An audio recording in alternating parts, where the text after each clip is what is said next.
In today's aviation news recap, there's focus on the Airbus BelugaXL, Cathay Pacific returning an aircraft from long-term storage, and Virgin Atlantic launching a new route, and that's where I'd like to begin.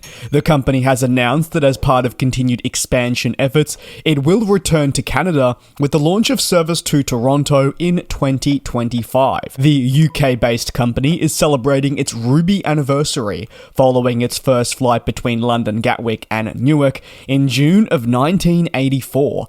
As part of the anniversary now marking a staggering 4-decade operation, the carrier is announcing its return to Canada, with Toronto slated to feature. Service to Canada returns for the first time in over a decade and will commence on the 30th of March 2025. Fares are starting at £490 per person, and the route has been optimally timed to commence just before the summer schedule, when they will likely see a significant influx of traffic. Flights will be operated out of London Heathrow specifically and touch down at Toronto Pearson International Airport, and the airline is committing strongly already to the Canadian market. How? Well, in the form of immediate daily flights to be offered. While not one specific aircraft has been, say, permanently locked down as the aircraft to operate between the two locations, the airline does say that one of its newest entrants to the fleet, the A330-900 from the A330neo family,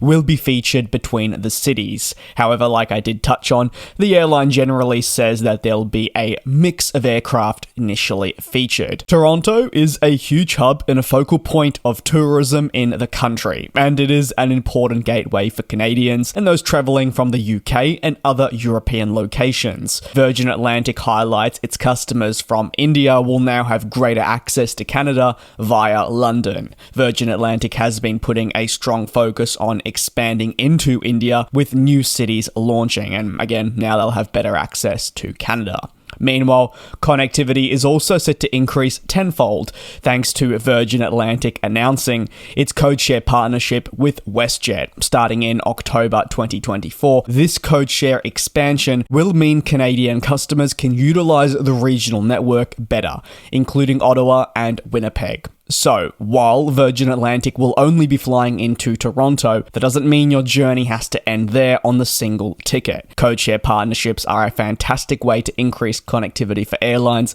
that can't necessarily reach markets with their own planes or don't see enough demand to justify it. They will use another company that calls that country home, say in the form of WestJet, to reach these locations. Virgin Atlantic has highlighted that the benefits of the two airlines' frequent flyer models are expected to be put into effect in 2025, again highlighting how these changes will align with Virgin Atlantic's service launch back into the Canadian market. Let's move over to Cathay Pacific, and believe it or not, after 4 years in the Australian outback, the 85th and final Airbus A330 with Cathay Pacific has been reactivated from long-term storage. The A330 was reactivated following a significant period overseas, where Cathay Pacific deemed it was the optimal location for warm weather storage. Cathay Pacific, you may recall, grounded its fleet when the global pandemic hit. With demand plummeting and harsh restrictions being implemented, the airline needed to conserve its business wherever possible, and aircraft were among the first to be axed as cost-cutting measures really took into effect. The A330 became just one of the many fleets that were either parked or retired permanently, as we saw a wide array of changes implemented. Despite recovery across several markets, Cathay Pacific was ultimately one of the last airlines to truly be allowed to rebuild following the pandemic. This slowed recovery was followed by long-lasting restrictions that hurt the airline quite a fair bit. As the US market, the European market, and many other locations recovered, the effects for Cathay Pacific were still being felt. Cathay has long utilized the A330 for short, medium, and longer haul flights across its network. It really has been the optimal plane for them. And after 4 years parked in Australia, B-HLV is the last unit to return. The airline says the aircraft will now undergo heavy maintenance checks to ensure that it is fit to enter service once more. Ultimately, the reactivation aligns with the continued growth across the airline's network and the rebuilding of destinations that had been paused since 2020. The airline's chief operations and service delivery officer highlighted that parking so many aircraft basically at the one time was shock horror here, hopefully a once-in-a-lifetime event. I personally add the word hopefully because there's no way we'd want to see something like this again.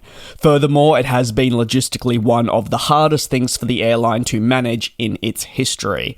While some aircraft were parked in Australia, others were stored in Hong Kong, as far as Europe. Ultimately, the widespread parking of the fleet did add complexities to the reactivation process, which takes time and resources. I only have to go as far as Qantas and the Airbus A380, a very important aircraft for them, but Qantas has on multiple occasions publicly disclosed just how much of a struggle it has been to get these planes back in the air. It is no easy feat. But back to Cathay Pacific and the knowledge that their fleet is fully reunited, its focus is now investing into the future. With new aircraft, yes, already on order, but as I've discussed a couple of times now on the channel, and now we're getting firm confirmation from the airline themselves, they are seeking a new order for wide-body aircraft in the mid-size region. Investments such as these into the fleet are going to be important for Cathay Pacific to maintain its position as a leading carrier, enhancing its competitiveness and obviously trying to give customers the best flying experience possible. On to the final story, and Airbus has officially completed its BelugaXL fleet. Yes, the final aircraft has now entered service. The European manufacturer began the transition to the BelugaXL in 2018. And a bit of a personal moment here of reflection, that is when I was beginning to shift to this aviation news style content. It's quite incredible to think at that point I was just 17 years of age and discussing the BelugaXL and the first rollout, and now here I am in the middle of 2024 also taking a look at the BelugaXL, but saying that Airbus has completed it. It's been an incredible journey, and I can't thank you enough for sticking around. Basically, in 2018, the manufacturer said it planned to develop 6 units to replace the original Beluga, which was also known as the A330-600ST. Since 2018, the plane maker has, as you would expect, continued to build the aircraft, certify them, and then roll them out into service. And the transition to a much more modern aircraft has enabled them to cater to many existing missions far better than ever before. That's because the BelugaXL offers 30% more payload, and this is hugely important for the speedy transportation of essential parts. Furthermore, the XL's capabilities are required for the plane maker as they venture into a new era, and this new era is really to be focused on increased production rates of several critical aircraft programs. While supply chain issues are still present, having the 6 BelugaXLs on hand will allow the company to advance quicker than ever before. The BelugaXL is a critical part of the assembly process. It does help transport key parts to various facilities. Moreover, when you take a look at the advanced loading capabilities, it can turn around in just 70 minutes, making it actually one of Airbus's most efficient endeavors. The BelugaXL is based on the A330-200 and comes with a range of 2,200 nautical miles. However, one of its biggest benefits is the ability to accommodate the A350 fuselage section, the largest component of the aircraft, and thanks to this ability, it can also carry 2 of the A350's wings. Why is this so important to know? Because it's double what the previous version could carry, where it was only able to commit to 1. The BelugaXL, though, don't worry, isn't expected to disappear anytime soon. Airbus plans for the aircraft to remain in its fleet for up to 30 years before they'll look at phasing them out. Airbus has ensured that the long life of the BelugaXL can be made possible thanks to the eventual adoption wholly of sustainable aviation fuel. With such a focus on greener operations, in 2023, Airbus Transport International, or ATI, home for the Beluga, actually saw over half of its fuel consumption be with SAF, and by 2030 the hope is to entirely rely on SAF for the BelugaXL fleet. Efficiency is at the forefront of the company's focus. The larger capacity also has a huge impact, enabling fewer flights than previously required. That's going to conclude today's aviation news recap. Thank you very much for your support here on the channel. It is greatly appreciated. If you have any thoughts, you're more than welcome to drop them down below in the comments. Take care, be safe, and I'll see you tomorrow for another aviation news recap. And we'll fly.